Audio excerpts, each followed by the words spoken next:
One of the most significant developments in Western civilization was the scientific revolution, the transition from a classical view of science to a modern view of science that took place over the 16th and 17th centuries.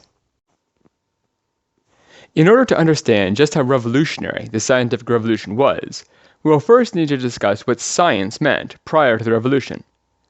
As you will recall from our first lecture, coming into the 16th century, the prevailing idea in Europe was of a regress rather than progress. One of the consequences of this idea was the belief that ancient people were more intelligent and could have known more than contemporary people. With this belief, in order to learn the truth of something, medieval scholars would often seek out the oldest sources to find truth. This is radically different from the way we go about things today, when we seek the newest information to gain truth. The consequence of this was that the oldest authorities on a subject were the most respected. This didn't always work, though. In some instances, those things that the ancient authorities claimed were true were clearly in contradiction with what people experienced living in 1500. One of the most obvious of these was the fact of the New World. When Columbus ran into some Caribbean islands in 1492, he encountered a land unknown by ancient authorities. This raised some difficult questions. If the ancients hadn't known about an entire hemisphere, what else didn't they know, and could they be trusted? Other developments in the 14th and 15th centuries also chipped away at the respect given to ancient authorities. Renaissance artists, for example, often painted remarkably detailed sketches of human bodies. Leonardo da Vinci is probably the best example of this. Many of these drawings proved much more useful to doctors and scientists than ancient sources. New technological innovations were also leading some to claim that modern knowledge could surpass the ancients.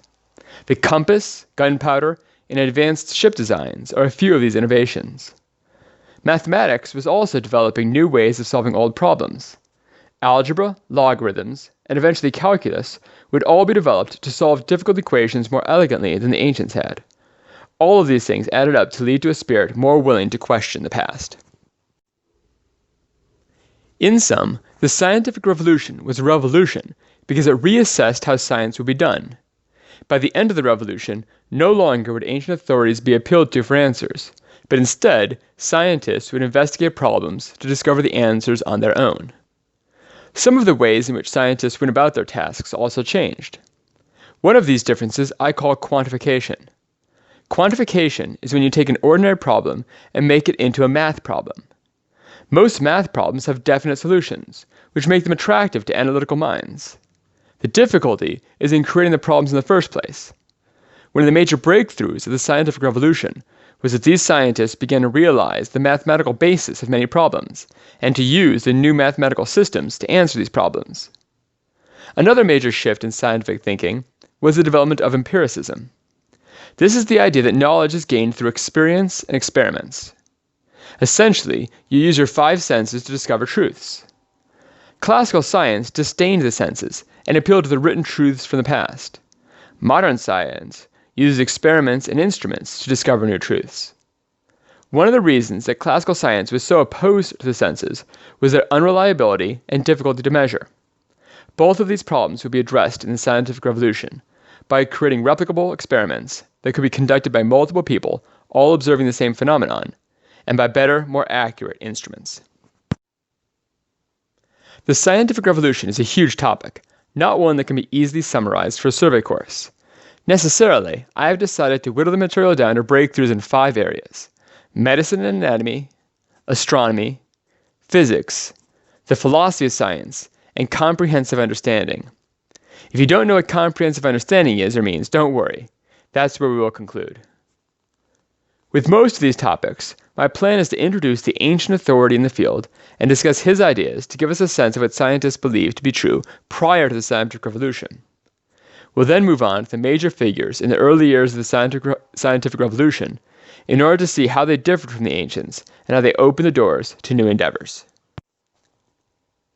Starting with anatomy and medicine, the ancient authority in this field was initially the Greek Hippocrates. You may recognize that name from the oath he developed, the Hippocratic Oath. Although he has been given quite a bit of credit, it is also not entirely clear how much of that he deserves. Very few of his writings have survived. Instead, he was quoted and appealed to by many. For that reason, the authority we will discuss will be Galen. Galen claimed to be working on a Hippocratic basis, and we will be able to see his ideas in practice. To start with, Galen subscribed to the humor theory of sickness. This is something he clearly got from Hippocrates. To understand humors, we have to understand what Hippocrates and Galen thought about the universe. They believed that the earth was made up of 4 elements. There was a 5th element that existed beyond Earth, but we will talk about that more thoroughly when we discuss astronomy. The other 4 elements were air, water, fire, and earth. The ancients believed that there were 2 opposing attributes. Something was either wet or dry, hot or cold. The elements exhibited these attributes. Therefore, as my diagram seeks to show, air was hot and wet, water was wet and cold, earth was cold and dry, and fire was hot and dry. Furthermore, the ancients believed that the elements could be transformed into each other. Thus, water could become air or earth could become water or fire, and so on. To cause this transformation, you needed to change the element's attributes. Since fire is hot and dry, and air is hot and wet, to transform fire into air, you needed to make that which is dry into that which is wet. If you wet a fire, it disappears. The ancients believed it became air. On the other hand, water is wet and cold. To turn air into water, you need to cool it down.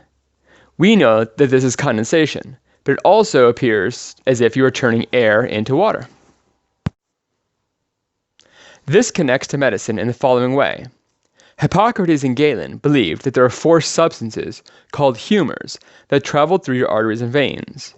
These were blood, phlegm, yellow bile, and black bile. Each of these was associated with one of the 4 elements and shared the attributes of that element. Therefore, blood was hot and wet, and so on. Each of these humors also had a personality type associated with it. In other words, yellow bile was believed to cause people to be quick-tempered and easily angered. Blood gave you courage, while phlegm calmed you. Black bile depressed you. One of the most important aspects of a physician's job was to study his patients to determine his or her personality type. This was because it was believed that every individual had his or her own unique humor combination. No one was made up of equal parts of the 4 humors, but rather had a prevailing humor that gave you the personality you showed. People who tended to be depressed had black bile as a prevailing humor, whereas courageous people had blood as a prevailing humor. Doctors believed that the reason you were sick was because your humors had become unbalanced. In other words, a sanguine or courageous person was ill when he had either too much or too little blood. The treatment of the illness corresponded. If it was believed that the patient had too much blood, then that blood would have to be released, usually by attaching leeches to suck it out of you. If you had too little blood, then the doctor would try to help you by heating you up and keeping you well hydrated. In other words, hot and wet. Essentially, humoric medicine was a form of homeopathic medicine, the goal of which was to keep you in your proper humor balance. In addition to promoting and practicing this kind of homeopathic medicine, Galen was also an anatomist who studied the makeup of the human body.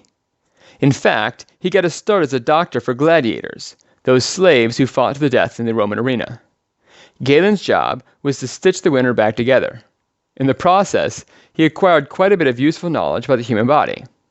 He also examined corpses to learn as much as he could from them, although dissection was not widely practiced because of Roman religious taboos about cutting open dead bodies. Galen ultimately became a successful surgeon, treating a variety of maladies beyond setting bones, including eye surgery. His fame reached the level that the Emperor Marcus Aurelius consulted him. Galen recorded his observations, and that is how later scholars were able to learn of his work.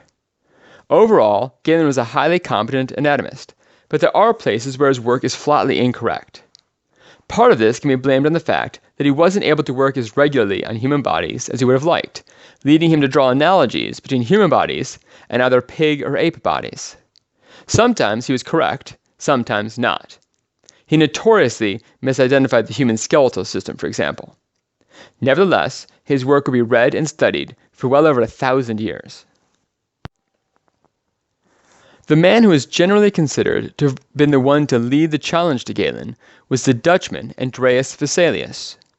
Vesalius was an anatomist who felt that his experiences clashed too regularly with Galen's work to be a coincidence. To discover whether Galen was accurate, he undertook an investigation into the human body. In Vesalius's day, dissections were public events in which a body was laid on a table surrounded by dozens of medical students. The instructor read from Galen's text, while an assistant pointed out the parts in question. The students themselves did not actively participate. Vesalius wished to disprove Galen by dissecting bodies himself, but he needed bodies. To get them, he contacted the authorities and asked if they would allow him to dissect the bodies of convicted criminals who had been executed. They agreed, so Vesalius was able to carry out many more dissections than anyone had previously. With this first-hand knowledge, he wrote his famous work on the fabric of the human body in 1543. This date can effectively be considered the dawn of the scientific revolution. Vesalius challenged much of Galen's work with his first-hand knowledge. While it would take some time before most doctors believed Vesalius over Galen, a transition had begun. One of the reasons that Vesalius' book was so convincing were the illustrations. He hired a first-rate artist to paint images of the partially dissected bodies. These have been reproduced time and again and were helpful tools in training medical students. I have to admit that my favorite part of them are the settings. The bodies are posed and placed in ridiculous locations. This was one of the negative consequences of hiring a renowned artist to paint your illustrations. Vesalius took aim at Galen's anatomy. Nearly a century later, the Englishman William Harvey undercut Galen's humor theory. Harvey's book, An Anatomical Exercise on the Motion of the Heart and Blood in Animals, was a deep investigation into the circulatory system that led to a number of conclusions. First, Harvey argued that the heart was the center of the circulatory system and operated as a pump. Previous authors had thought that the liver was the central organ. Just as importantly, Harvey demonstrated that only one substance flowed through humans' arteries and veins, not four.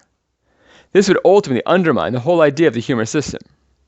Unfortunately, Harvey did not provide an alternative medical system, and humor theory would continue to be practiced for more than a century beyond his lifetime. Moving from anatomy to astronomy, the ancient authority in question was the Greek philosopher Aristotle, who lived in the 300s BC. Aristotle drew conclusions from his understanding of the way in which the universe ought to operate to describe how the universe did operate. The illustration to the left here was drawn thousands of years after Aristotle, but was an attempt to capture Aristotle's ideas. I will discuss the primary features of the Aristotelian world. First, it was geocentric. This means that the Earth is at the center. This seems logical after all. It does not appear as if the Earth is moving or going anywhere. So it makes sense that the Earth is fixed at the center of the universe. That also helps our pride. Humans like to think that we are the center of attention. Christians also appreciate this positioning because it reinforces the belief that humans are God's special creation. There are some biblical reasons to believe this as well. In Joshua, it is stated that God made the sun stand still. This implies that the sun normally moves, and that the earth is stationary. One of the Psalms also states that the earth is set upon its foundation and will not be moved. Regardless of your biblical interpretation, these verses, at face value, seem to reinforce the geocentric position. Also, the orbits in which the sun, moon, and the planets travel are perfectly spherical. Aristotle argued this because he believed that the circle was the perfect timeless shape, having no beginning, ending, or corners to impede motion. Therefore, God would naturally have made the universe, which Aristotle believed to have no beginning or ending, that way, in a circle. In tandem with spherical orbits, Aristotle argued that the planets moved at a constant permanent speed. They never sped up or slowed down, but always rotated steadily. Aristotle knew all about the four elements that make up the universe, but he also knew that none of them could continue to move forever without running out of energy. He also knew that the four elements could change. Remember that they could be transformed into other elements. Therefore, Aristotle believed that the universe beyond Earth was made up of a fifth element, that he called ether. This element could continue moving without losing speed or velocity, and was also unchanging. In essence, Aristotle created a fifth element to serve the purposes of his theory. Another feature of Aristotle's theory that is sometimes hard to grasp is that it was a closed system. What this means is that Aristotle didn't believe that the planets were floating in a vacuum. He actually argued that vacuums were an impossibility. Therefore, he believed that the planets had to be in something. He argued that the planets were actually encased in a see-through crystal. This crystal had to be see-through because if it wasn't, you wouldn't be able to see the planets behind them, or further away from Earth. Each of these crystal circles fit perfectly inside the one just outside it, nesting together like the toys kids play with that perfectly fit inside one another. There is no gap or empty space between them, or, in fact, anywhere in the universe. Another peculiarity of Aristotle's system is that it is finite. Just as he abhorred a vacuum, Aristotle didn't believe in infinity.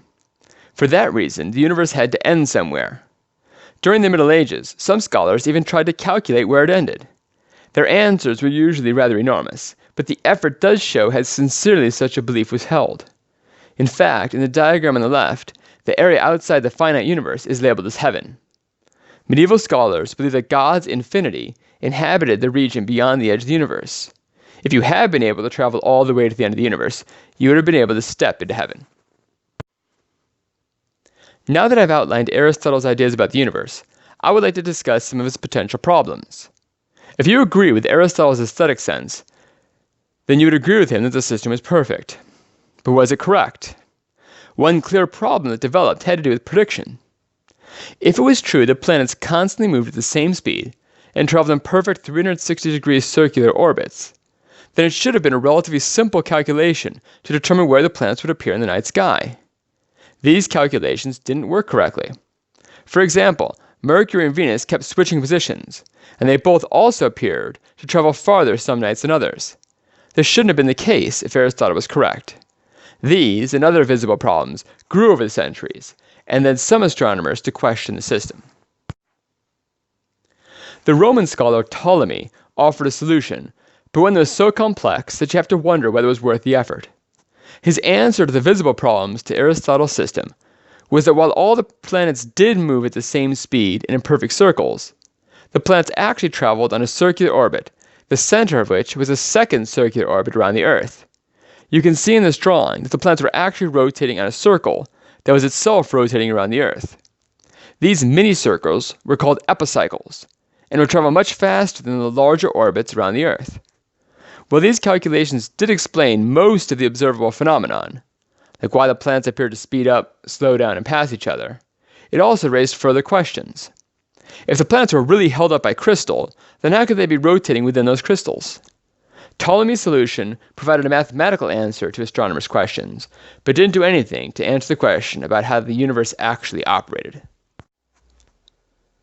One scholar who was unhappy with these solutions was the Polish astronomer Nicholas Copernicus. He decided to study the subject in depth, and ultimately wrote up his conclusions in his vastly significant work on the revolutions of the heavenly spheres. He published this book shortly after his death in 1543, coincidentally the same year that Vesalius published his path-breaking work. Copernicus waited until after his death to publish because he was concerned about being punished for what he wrote. Specifically, he based his conclusions on the work of another ancient scholar, Aristarchus.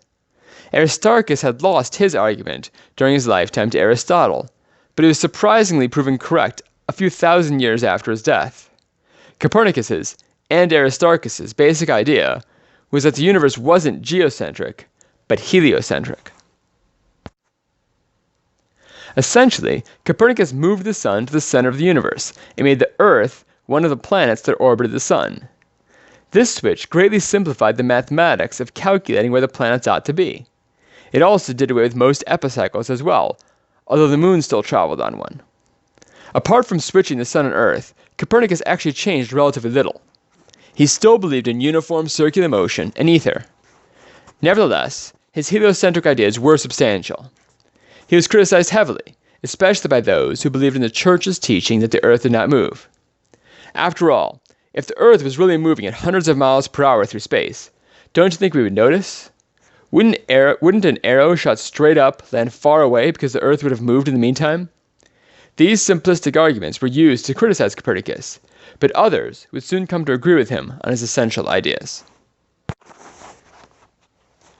While Copernicus's ideas were being discussed, one astronomer, Tycho Brahe, set out to disprove him. Tycho determined to collect the most advanced data yet available to make his case. He was the imperial astronomer, which gave him access to extensive resources. He used these to build observatories to enable him to track the movement of the planets and the stars.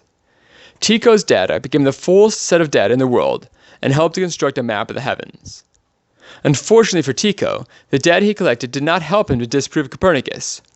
He futilely tried to create a complicated alternate system in which the Earth was the center of the universe and the sun and moon traveled around the Earth. Everything else, however, circled the sun.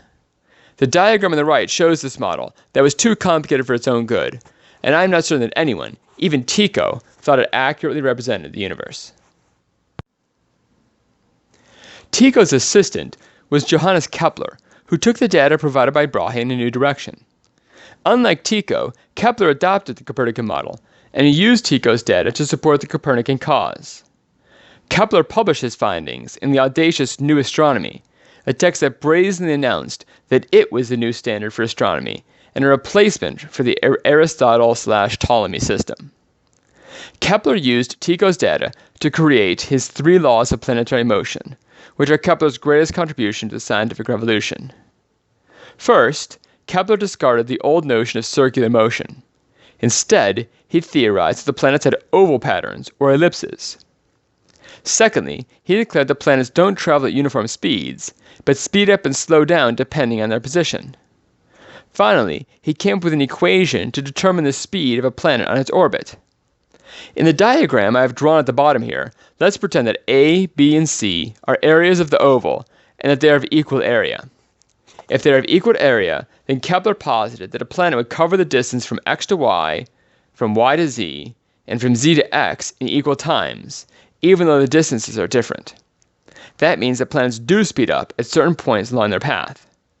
The information provided by Kepler further undermined Aristotle's theory. No longer could astronomers argue that the universe was geocentric, or that planets traveled in perfect spherical orbits at a constant speed. The final nails in the coffin of the Aristotelian Ptolemaic universe were hammered in by Kepler's friend and correspondent Galileo Galilei. The Italian Galileo had earlier invented the telescope in order to gain a better appreciation of the planets and stars. Unexpectedly, when he used his telescope to investigate the heavens, he found a number of interesting things. The 2 most important for our purposes are the craters on the moon and the moons around Jupiter. The craters on the moon convinced Galileo that the moon was made of the same stuff as Earth, not ether, a totally different element. The moons around Jupiter proved that objects orbit something other than the sun, indisputable proof that geocentrism could be challenged. He wrote these conclusions in The Starry Messenger, but the findings were so innovative that his enemies denounced him to church authorities. In 1616, he was ordered by the church to stop teaching his theories at the university in which he worked.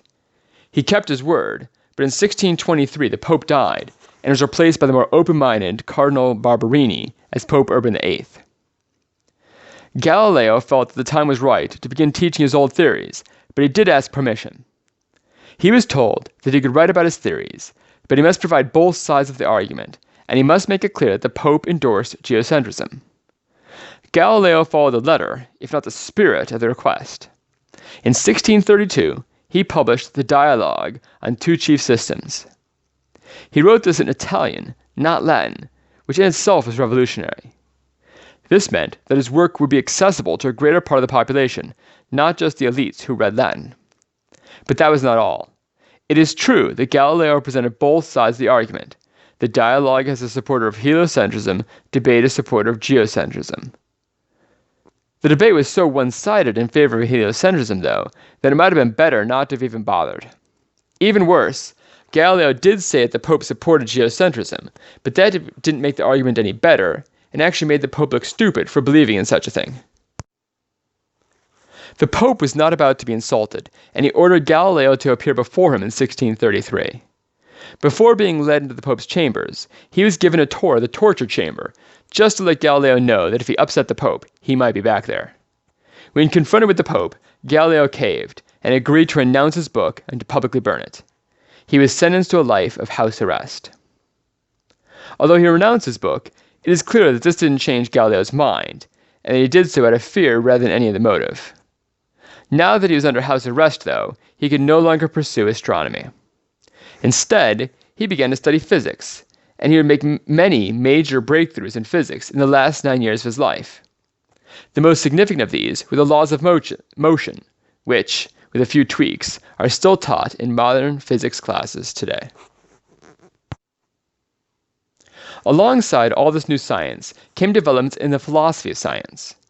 Of particular importance are two men who developed two different approaches, both of which would have a lasting impact on scientific study. The first of these men was the Englishman Francis Bacon. Bacon was a prominent figure in a number of areas. He wrote plays and essays, was a lawyer, politician, and a member of Parliament. He was even made the Attorney General of England for a period of time. Nevertheless, his work in science is perhaps his greatest contribution. In his work, The Advancement of Learning, Bacon encouraged scientists to approach science inductively. What this means is that he championed empiricism. He believed that scientists should aim to conduct as many experiments as possible. He believed that every experiment led to the possibility of further knowledge, so the more that were carried out, the better. It is true that the necessary controls in these experiments were lax, and many of them proved hard to replicate, but Bacon certainly popularized his idea of advancing science through experimentation. A very different scientist in many ways was the Frenchman René Descartes. Like Bacon, Descartes dabbled in a number of studies, and is a more famous philosopher and mathematician than scientist. Nevertheless, his discourse on method would have an immense impact on how we go about doing science today. His discourse was a thought experiment. What concerned Descartes was how he could know things. He was well aware that there were times in his life when he believed something that was wrong, or that his eyes told him something when there wasn't anything there. If we couldn't trust our senses, how could we trust any experience? This led Descartes to his famous experiment. He decided to doubt everything that could be doubted. Could he doubt that he was sitting at his desk? Yes, he could actually be daydreaming somewhere else. Could you doubt that you're listening to this video? Yes, you might be sleeping and having a terrible nightmare. Ultimately, Descartes showed that he could doubt most things. In the end, the thing that he couldn't doubt was the fact that he was doubting. He was thinking. This is where his famous phrase, cognito ergo sum, which translated means I think, therefore I am, comes from. He could prove his existence by the fact that he could think. Using this as his foundation, he built up the rest of his philosophical system. This radical skepticism, or doubting, would have a number of impacts on science. First, it would convince scientists to take doubt and certainty seriously. Today, theories are constantly being tested in an attempt to disprove them. In fact, scientific theories are never proven. They just remain as of yet not disproven. Descartes' ideas would also contribute to the concept of dualism, that there's a separation between mind and body. Mind could discover things that one's body or senses could not. This would have an effect on the way in which scientists went about drawing conclusions. Of all the scientists discussed in this video, none of them had a greater impact than Sir Isaac Newton. He was the man that drew together ideas from a number of different areas, physics, mathematics, astronomy, and others, to draw major conclusions about the ways in which the universe operates. One of his great achievements was the idea of a comprehensive system or comprehensive understanding. Building off of Kepler and Galileo's work, Newton concluded that Aristotle's idea that the Earth and the universe operated differently was incorrect, and that the same things that are true on Earth are true in outer space. This meant that one law or system might be possible to answer a number of different questions. This is exactly what Newton set out to achieve. He provided his conclusions in his book, titled De Philosophia Naturalis Principia Mathematica, known simply as the Principia. In this work, Newton states that the single law that will answer multiple questions was the law of gravity. Gravity explained why smaller objects fall to Earth instead of floating away. Gravity also explains why the Earth travels around the Sun and why the Moon travels around the Earth. The oval orbits of the planets, and the peculiar way in which they speed up and slow down, can all be explained by the law of gravity. As if this were not enough of an achievement, Newton also happened to invent calculus while he was working out the equations for the law of gravity. He discovered that the math that he was using was not advanced enough to answer his questions, so he came up with a new way of answering those equations. Positively a genius, Newton was the culmination of the scientific revolution and its greatest scientist. His ideas still influence the world today and establish the parameters of modern science. As we shall see next, they deeply affected the society he lived in, and that had reverberations he could never have dreamed up.